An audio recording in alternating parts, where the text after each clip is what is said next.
Tech wreck. Time to get your tech wreck. Tech wreck. Chicky. Tech wreck. Time to get your tech wreck. All right, Sanjay, it's tech wreck time. What do you have for us this week? So I've got a nice little an app. You know, it's app tasty. Okay. Like we mentioned about at the beginning of the show. Mm-hmm. It's worldchatclock.com. I stumbled upon this site, and it's an interesting little site. So say you need to create a meeting with people in different time zones, and you're trying to figure out when everybody's awake and at work.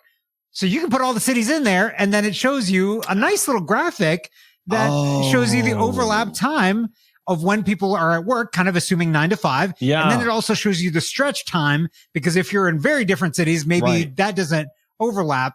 And so you can start to pick a time that works for everybody. It's a nice little tool. That. Okay. Yeah. All right. I have trouble with the time zone thing. I mean, it's okay if it's you and one other person, but then you start coordinating with 3 or 4 or 5 people. It's like crazy. Oh, we're done. Yeah. Like, I think I'm going to end up having to wake up at 3 a.m. to talk to you people. So I don't want to do that.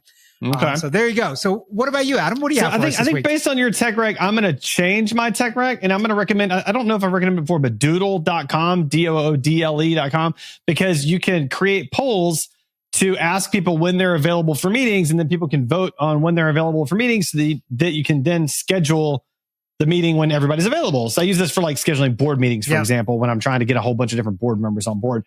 So it's just a really nice, easy way to make sure that everybody's can like actually show up at the same time. And it'll integrate with Google Calendar, and it'll do all kinds of other stuff that I don't bother to do. But it's a pretty neat little tool. So and the free version is great. I mean, I use the free version. Yeah. Actively. Yeah. It's great. Yeah. So